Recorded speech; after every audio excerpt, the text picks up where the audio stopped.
Everybody struggles in recovery. Everybody. We know it's not linear. So the best thing we could do about that is to expect to struggle and plan accordingly. So it's Monday, which means it's Recovery Monday. This is episode 30. Let's get started. For those of you who do not know, we've done this now 29 other weeks. And by the way, welcome back because we were not here this week. Every Monday, we do a lesson out of this book, The Anxious Truth. This is my recovery guide, covers everything you need to know, or most of what you need to know, at least, getting past things like panic disorder and agoraphobia. If you'd like a copy of that book to follow along with these, check it out at theanxioustruth.com.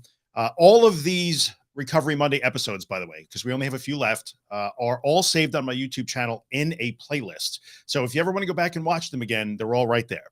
So avail yourself of the resource. They will stay there forever. All right, let's put the chat up. Let's see how everybody's doing. Just let me know that everything is working. I'm pretty sure that it is. What up, B? Katya is here. Kat is here. We got two cats here at the same time. So last week we missed a week. Sorry about that. School stuff took precedence. I was just kind of buried last week. This week is a little bit lighter assignment wise. So that's good news. This is week 7 of the first 10-week term in my master's program. It's going really well. I'm excited about it. It's pretty cool. So yeah, so here we are. Let's wait for the rest of the crew to show up. Hey, Nikki, what up? Sorry, I have to look down here for the comments. I'm not being rude. I just want to read your comments. I will put the chat overlay up so you guys can see what each other is saying. Is that even grammatically correct? And then let's get into this. So, expecting to struggle. We all hear the saying all the time that recovery is not linear, right? There are ups and downs. Generally speaking, recovery sort of looks like the stock market, if you will. If you look at the stock market over a long period of time, it looks like a straight line, right? It just keeps going up and up and up over time.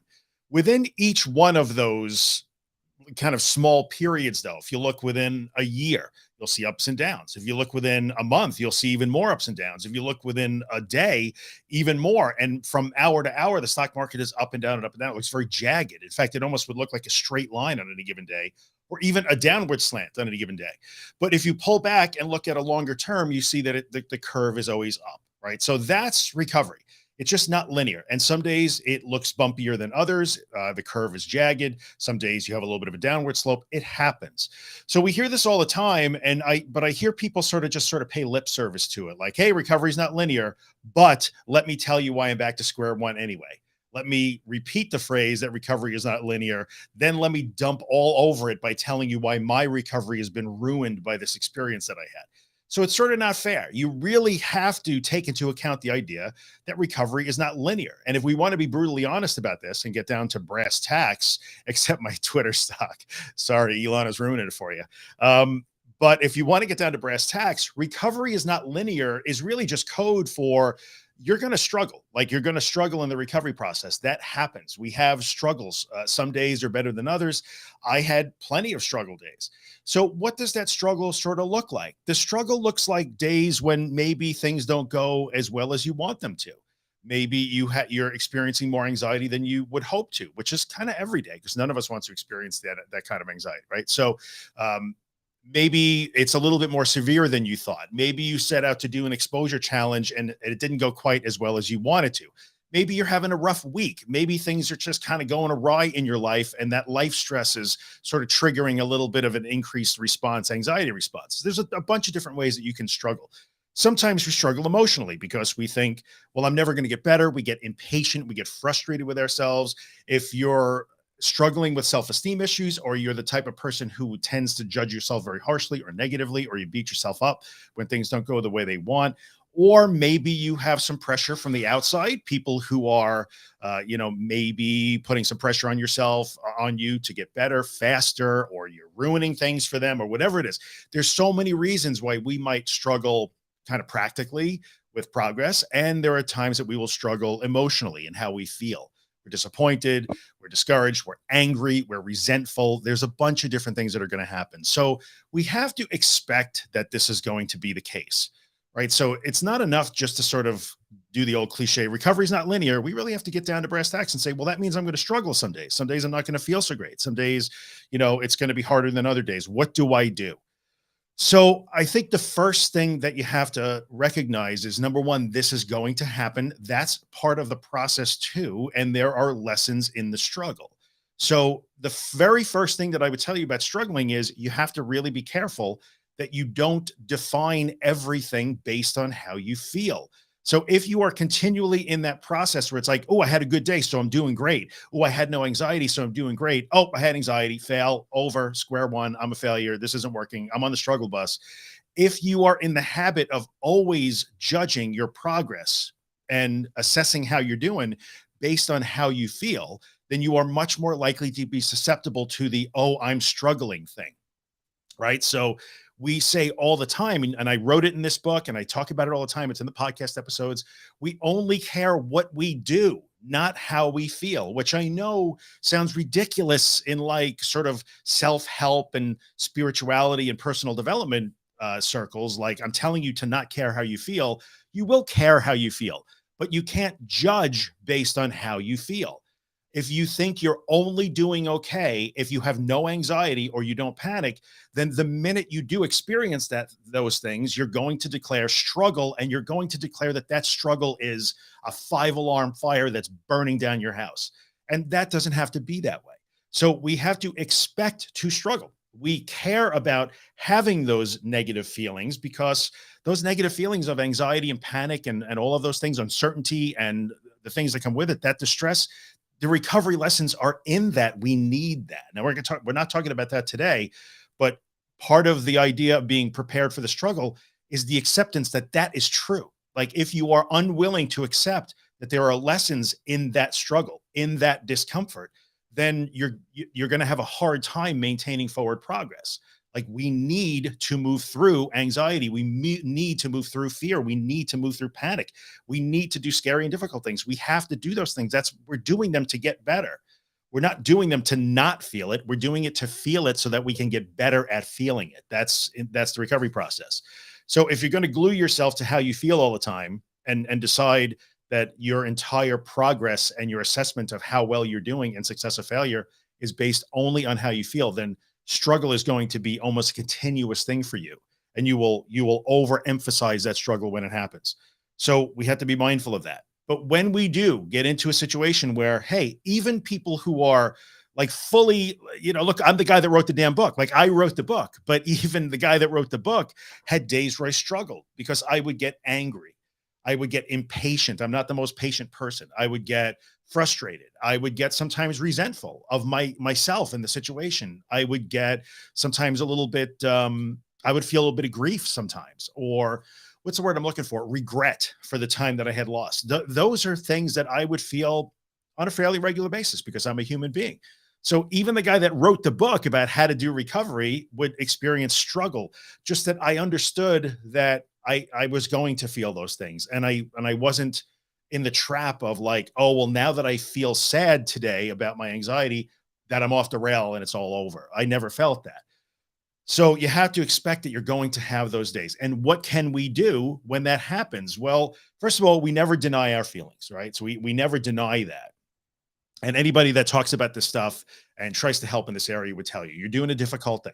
You're doing brave things. You're trying to find courage. You're challenging yourself.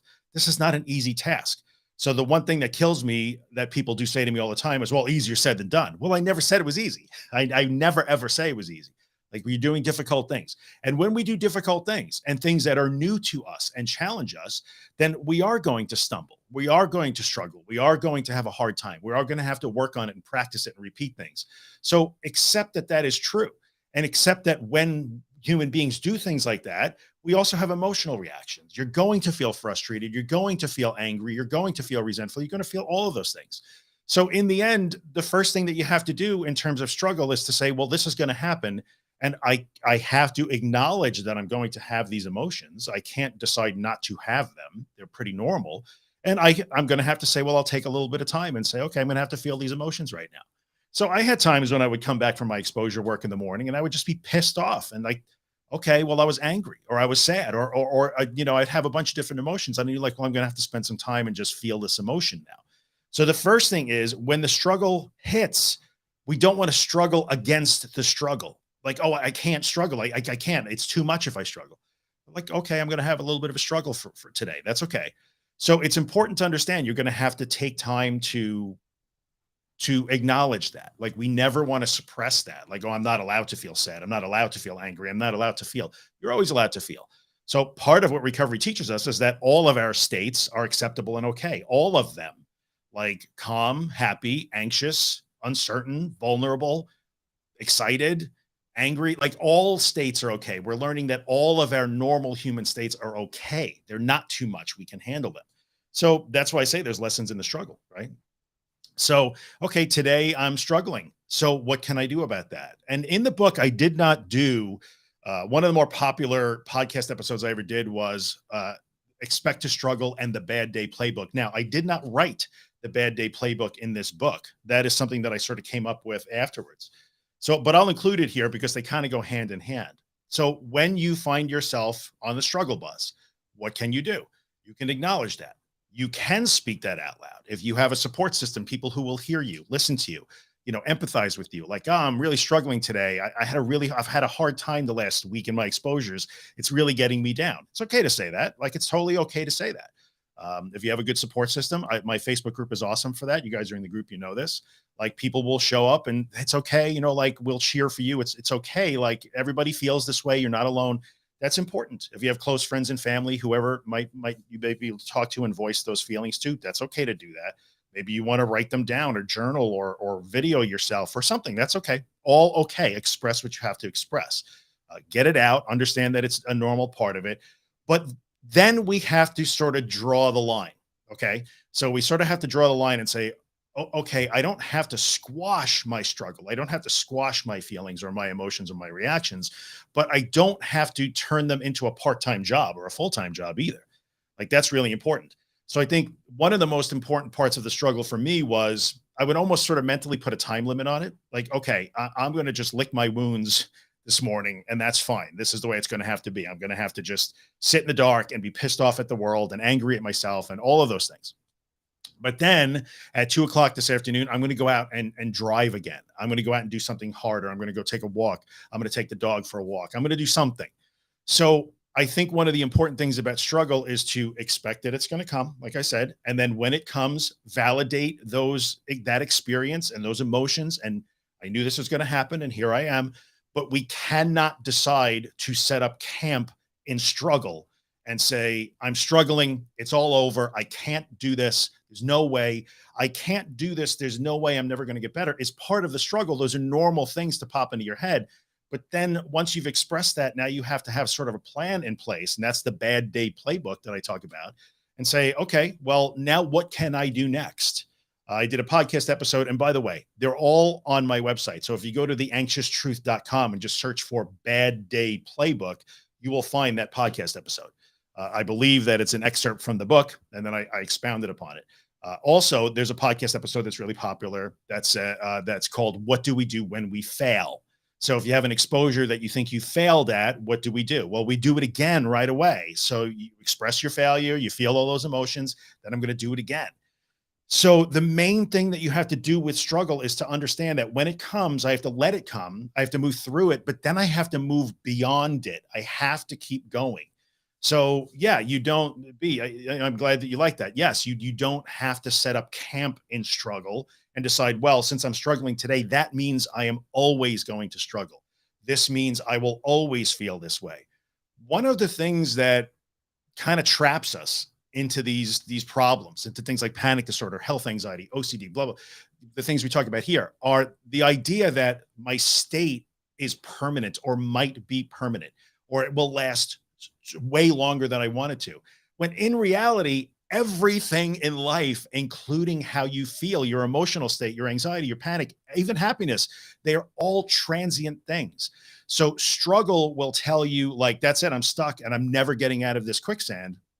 But the reality is that every single thing in the universe is transient. Everything is transient.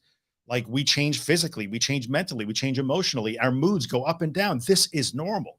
So I'm struggling at 9 a.m. It doesn't mean I'm going to be struggling at 9 a.m. 3 weeks from now, unless I pitch a tent here in Struggleville and I stay here and I do nothing but repeat. I'm struggling. I'm struggling.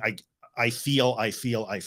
At some point, your plan has to be, okay, I'm going to have to get up and move forward, even though I am in struggle mode right now.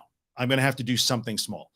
So to me, and I'll take some comments in a second, I'll just wrap up really quickly with sort of the bad day playbook, and go listen to that podcast episode if you haven't. Um, the bad day playbook usually says, okay, now go back. Now go back and circle back and do something easy. Go back and do an exposure you've already mastered. Go back and start from the very beginning. It doesn't matter if you're 6 months into recovery. It doesn't matter. When you're having struggle days, it's perfectly okay to say, well, let me just circle back and repeat some of the things that I know I've sort of already mastered. They help you build confidence. They help you get back on your feet. They help you get back in touch with the competency that you have built over time. There's so many good ways to do that. Now ask your support system to cheer for you. Like, guys, help me get off my butt here so I don't stay stuck in this rut. That is what you can do when struggle hits. So when I say this title of this episode is Expect to Struggle, and I don't know why I have my name up there instead of this. This is what should be up there. Whatever. But in the end, the title of the episode is Expecting and Planning for Struggle. You have to remember that this is, planning for struggle is, yeah, it's going to come. And then what will I do when I struggle? Feel it, validate it, move through it, get the emotional support you need, bend people's ear. They'll listen to you. It's okay. Yes, I know you're feeling really shitty today. I'd give you a hug if I could. Come and sit with me and I'll just listen to you. Whatever. This is the kind of support we all deserve. And then it's on you. Like, okay, guys, now help me get up and start moving forward again. And what can I do? I can circle back around and start from the beginning and do some stuff that I know I can do. It doesn't matter. It doesn't matter how small it is. That's not backwards. That's not failure. That's not anything. That's what we do. We get up, we brush ourselves off, and we just keep going the best we can. And starting with some things that we know we can do that we've already mastered is a good way to get back up on our feet. So that's what I would suggest as a general rule of thumb in terms of what is your plan for when you struggle, right? What is your plan? One more quick thing, and that would be struggle based on external circumstances. I'm sick. Someone in my family is sick. We're moving. My car is in the garage, and my car is in the shop, so I can't drive today. I'm between jobs. We're having financial problems. That happens, and sometimes we don't get to control that. So when we are struggling because of those external factors that are sort of imposing logistical or like just reality on us, logistical problems that are based on reality on us, the best we can do is to say, okay, well, what is the best I can do right now? What is the best I can do right now? I can't help it that I'm sick right now. I can't help it that I broke my leg. I can't help it that, I'm 2 weeks between jobs. I can't help those things. So recovery is the process of learning that we are always capable. I said it before. All of our states are permissible. All of our states are handleable. And life is handleable too. So when you're struggling based on external circumstances, sometimes the best you could do is say, well, forget recovery for a second here. Let me see how I can handle and move through these circumstances as best I can, which is very different than just waving the white flag and saying, oh, that's it. I can't, my recovery's torched now because this happened, because I got sick, or because there was an injury, or because my boyfriend broke up with me, or whatever it happens to be. Okay, that's a terrible situation. We're gonna have to work through it the best we can. That's part of recovery too. Learning and exercising your competency and learning your strengths. That's all part of it. So I just want to throw that out there. So let me scroll into the chat a little bit here and look at some comments. I'm gonna scroll up a little bit, and I'm sorry that here I can do this. I can put them over here so it's not so bad. Let's see. I'm going to scroll through. I'm struggling so bad. I'm sorry I can't see your name if you're in the Facebook group. You guys know this by now. From silly things, a haircut too short and pain in my shoulders. I am every one of those things. I would almost bet that I know who that is without knowing the name. Again, this comes back to, I'll put it up on the screen. This comes back to, I can't handle anything. The belief that I can't handle it. I can't handle if my shoulders are sore. I can't handle it if I get a haircut that I don't like. But you always do. You have always, always, always handled it. If you're in this video watching and commenting right now, you have literally handled everything that life has ever thrown at you, ever. So I just have to keep repeating that sometimes. But well, I feel bad because of this haircut. Okay, but you've also always handled that too. So at some point, there's the realization that, like, I'm handling all of this. I don't like how I feel, but I can handle my feelings. If you wave the white flag every time you have feelings, you get stuck in this loop that just continually runs again and again and again. Okay. Let's throw this up on the screen again. I'm sorry that I can't see your name, but I was doing good. Then I hit a curve in the anxiety road. I really am trying to see it as an opportunity. It is tough. Again, we always want to acknowledge that. It's good that you're trying to see that opportunity to learn. It's not the default. Human beings hate challenge. We hate failure. We hate discomfort. We hate fear. We hate all of those things. That's okay. That's the way we're wired. Not a single, I don't think there's one of us walking the planet that's like, yeah, I can't wait to struggle. No, nobody. There are certain instances where I think there's a lot of, I don't want to use the word toxic because it's way overused, but in a lot of the self development and personal development space, you'll see that, like, get comfortable being uncomfortable and, build your character. Like, yeah, okay, whatever. But in the end, we don't like these things. So it's not the default to say, like, yeah, I'm struggling, man. Now I'm going to learn. First we hate it, and first we want to stop it, and first we want to bemoan it, and that's okay. Then we move forward, and then we say, okay, where are my opportunities? So it's okay if it's hard to see that. It's totally hard. I get that. This is important. This will impact how you view the struggle. Right. So when I say, when you're in struggle day, go back and repeat some old things that you've sort of done already. This is a good reason why. It reconnects you to the progress you've already made. And if you never give yourself credit for the moving forward, and you're moving forward all the time, if you never acknowledge that and you never give yourself credit for that, and you're always returning to, but I feel, but I feel, but I feel, again, struggle is more likely to pop up. I think I could make the argument that there's no such thing as struggle not popping up. We all experience varying states. But I will tell you that by the time I got halfway through and toward the advanced stages of my recovery, I would almost guarantee you that I had days that many of you would say were struggle, struggle, struggle. And to me, they stopped feeling like struggle. And part of it, it was staying in touch with, like, wow, look what I've done now. Look what I've done now. Look what I've done now. So that can make a difference. If you refuse to give yourself credit for your progress, you're more likely to find those to call challenges struggle, if that helps. Let's kind of scroll through here.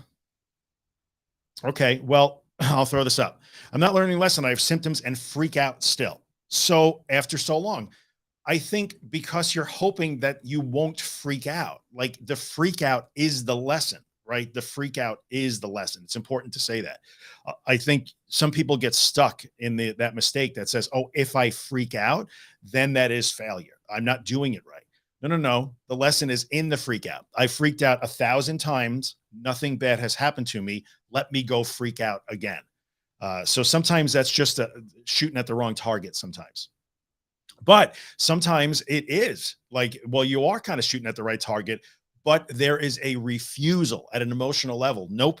I refuse to feel this way. I'm not going to allow it.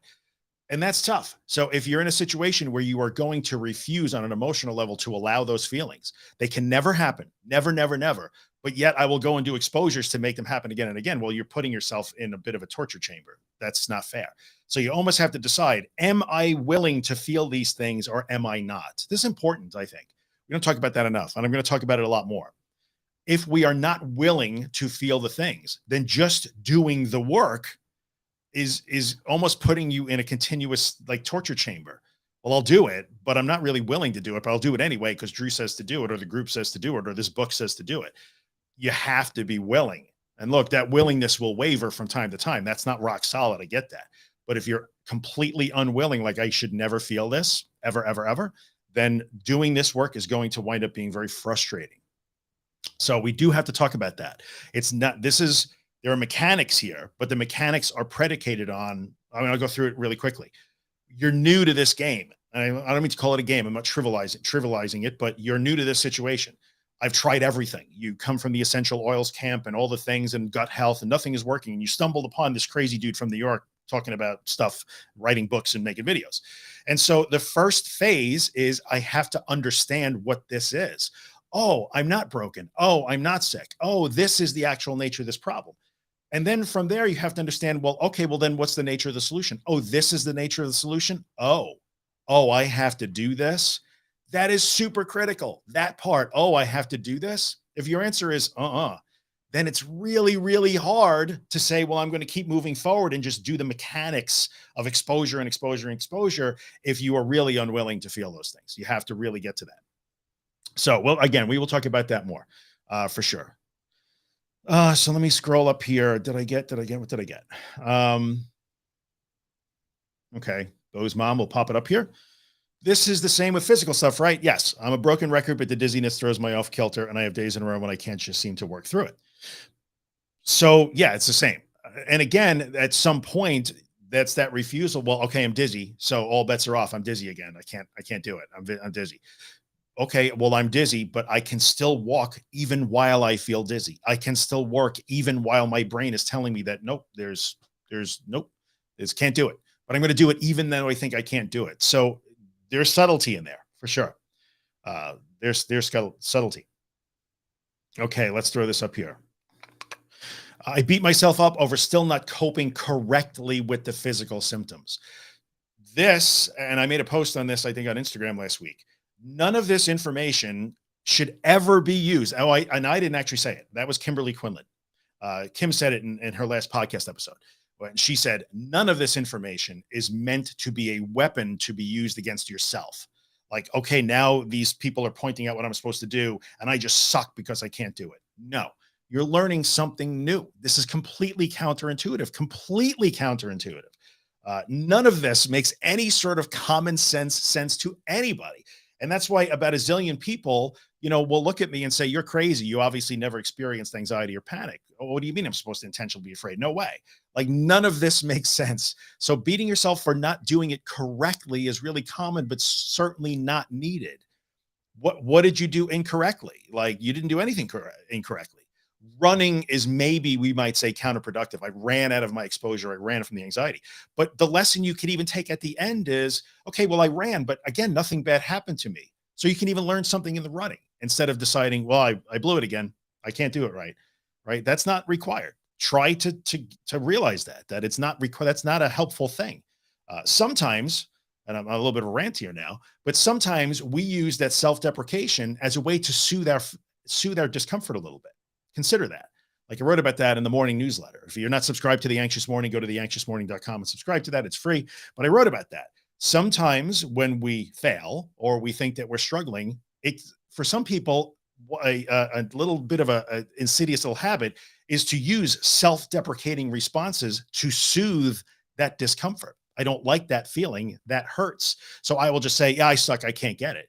And in a way, that soothes things a little bit. You get a little bit of temporary relief when you like, I'm the worst. I can't do it. I don't get it. Because you also then, if you're speaking that out loud, you'll also get a little bit of counter back, right? From people. No, you're okay. You don't suck. So in a way, we should be aware of that. Sometimes that self-deprecating response is a little bit of a self-soothing mechanism, but it's self-defeating, even though it might be self-soothing for a few minutes. Okay. Let's scroll. Nat is here. Nathalie. I don't know if you say that. Did I say or that? I don't know. I know you're French, so I don't want to blow it. I'm sorry I'm late. First of all, let me point something out. You don't have to apologize for being late to a live stream, right? Nobody has to ever apologize to me. Like, Nat, you don't have to apologize for being late to a video. The video will be here forever. You can go back and watch it anytime you want. I pushed myself for going for a walk, even though I felt kind of weak, but I went. That's great. It's really great, but I wanted to throw that up there because of the apology. What's that all about? And I'm going to also, while I have your attention for a second, that thing where like, well, here I am at the dentist and I'm really afraid to go to the dentist, but here I am for the third time actually getting my procedures done, but I'm going to say that I'm not brave. Like, boom, my head almost exploded. If you're doing it, then you are literally displaying bravery. And that's a lesson for everybody watching. I'm not brave. I literally have people say that in the middle of exposures. I'm not brave, but you're doing the exposure. By definition, you are exhibiting courage right then and there. Like that's a thing. Okay. Let's scroll down. How am I doing? Oh man, I'm not even halfway through. I've been missing my old non-anxious self lately. Okay, that's fair. This is a really common thing. I talked about all those emotions that sometimes come up when we hit the struggle path, right? Or on the struggle bus, missing my old non-anxious self. I used to get that one a lot. A lot. I used to spend a lot of time pining away to get the old me back. When will the old me come back? When is he going to come back? When is that guy going to come back? That was pretty common. I spent a lot of time doing that. One of the things that I did learn to do is I know I got to stop doing that. Like just wishing for him to come back isn't going to bring him back. I got to do something. And as it turns out, like he did come back, but he came back in a better version, which happens to all of you guys. You'll see. Um, I always put it. I'm going to always put this up. Always. So my Twitch audience, I think I have 3 followers on Twitch now, by the way, 3. I want you guys celebration here. There's going to be cake and refreshments afterwards for my third Twitch follower. Let's see here. Okay. This is interesting. I look at old pictures of me and miss that person so bad, and I wish I could warn her. So I think this is a double-edged sword. Like that might be a good way to work through some of those emotions, right? So when you're having the emotion of, boy, I really miss old me. I'm sad over who I am now. I'm sad over this situation. I have regret. I have grief over the situation. That might be a really good way to express it, right? We're not, I think most people would say, oh no, he's going to tell her not to do that. But that's okay. Maybe you take some time to do that. But then how can we make sure that we don't turn that into a weapon? So maybe we can do like, I wish I could warn her. Maybe an interesting exercise to do would be like, write a letter to old you. Hey, this is what's coming. And guess what? These are some of the things that you might be tempted to do that you maybe shouldn't do.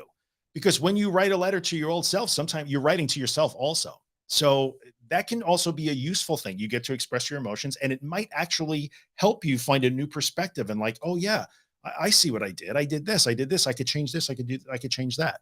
So I like that you're doing that, Jen. It's good. Let your emotions out. They have to be out there. Okay, let's keep going here. No, no, no. On the tough struggle days, let's see. In my book, said something like, we need bad days more. I'm putting it up on the screen. So Katya brings up, I guess I did write that. I don't half the time. I don't remember what I wrote. It says something like, we need bad days more than we need good days. That is 100% true. The bad days is actually when we do the learning. So Katya, thank you so much for putting that out there. Thank you so much. That is so important. It's the reason why I tell people to not wait till you feel good. I got to wait till I feel good to do my exposures. I got to wait till I feel good to do the hard things. No, the most important days to act are the days when you feel the worst. Those are the days when we learn. Because if you feel good, what did you learn? Oh, I felt good today. Excellent. But if I feel bad, well, I can't do anything. So see, if you feel bad and you got out and you accomplish some things anyway, no matter how small they are, the lesson is, oh, feeling bad turned out to not be a disaster. It wasn't debilitating, even though I've been saying for years that it is. That's really important. Really important. I see that people like the letter writing thing. That could be a thing. Again, not, but you have to be careful that you don't turn it into like an exercise in beating yourself up. You did this wrong. You did this wrong. You can maybe take an objective look at what has happened. What did I do? Oh, I see what I did. I started to become afraid of driving. Oh, I started to learn that if I stay home by myself, I might panic and that's not safe. Like, write a letter to your past self to warn them of the pitfalls that are coming, but be objective. Do not turn it into, and I suck, and I did this wrong, and I blew it, and I did this wrong, and I did that wrong. That's not okay. Don't do that. But sometimes the letter writing really maybe frames things in a different situation. The more we can eject, here's the deal with that. Where are we? 33 minutes. So irrational fear, which drives all of this stuff, right? Real fear. I'm not saying it's fake. It's real fear, but it's irrational. There's no basis underneath it, right? It's false fear. Real, but false. That is always, it's irrational in nature, right? It's a distorter, it's a magnifier, it's a catastrophizer, it's all of those things. So and it will subjectify everything. So your irrational fear will drive you to evaluate everything, every event, every context, every person, every word said to you, every twinge in your body, every thought you have. You will attach subjective interpretations to those through that fear lens. So anytime we can inject objectivity into that irrational fear process, we do ourselves a favor. So if you guys are going to do the letter writing thing, try to write a very objective letter, like you're writing a report for school. Here's my report on my panic disorder. That's a very objective way to go. You wouldn't hand in wouldn't hand a paper to your teacher that says I suck, I'm the worst, and I made every mistake under the book. You would just describe what happened. It's almost, you know what? Write this book back to me. Like, write this book back to old you. So you're actually handing them the manual before it happens. That's a great way to learn. Okay. No. Let's keep going here. I have an accidental angry emoji from Sarah. That's okay. I'm gonna throw this up real quick. Do I believe childhood trauma and anxiety is a myth, or having bad childhood does not matter? No, trauma is certainly not a myth. Trauma is not a myth. Like, bad childhoods are definitely not a myth. Like I would never, ever in a million years say that, oh no, no, none of that stuff is real. It's 100% real. It's a touchy subject. Now, I would I would take a listen to, if you guys listen to the Panic Pod, which is Joshua Fletcher's podcast. He did a great episode on this with Sharut Shrawala. She is also a therapist in the UK, and I love her too. They had a very candid discussion about trauma and how it fits into the anxiety recovery process. I never would say that it is a myth or that your bad childhood doesn't matter. It does matter. Those things 100% matter.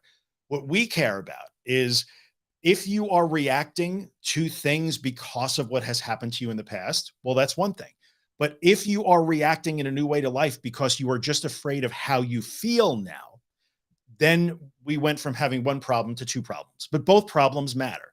So the thing that we always talk about is, I use the fire analogy. If your trauma or your bad childhood is the match that lit this anxiety fire, if you blow out this match, that fire is still burning.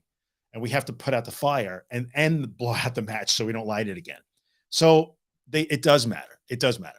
We just have a little bit of a problem in the community where we're a little bit overgeneralizing the trauma thing. Anyway, if you want to listen to Josh's podcast, it's called the Panic Pod. It's the last episode he did with Sarut, and it was really, really good.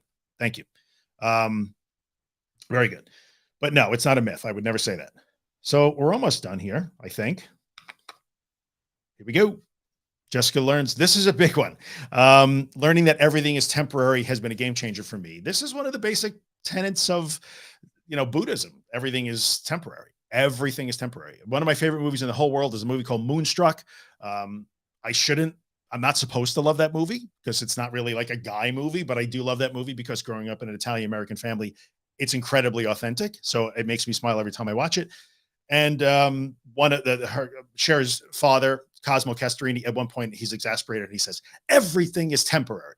And that is the best line in probably the whole movie. I didn't know it then, but I know it now because Cosmo was right. Everything is temporary.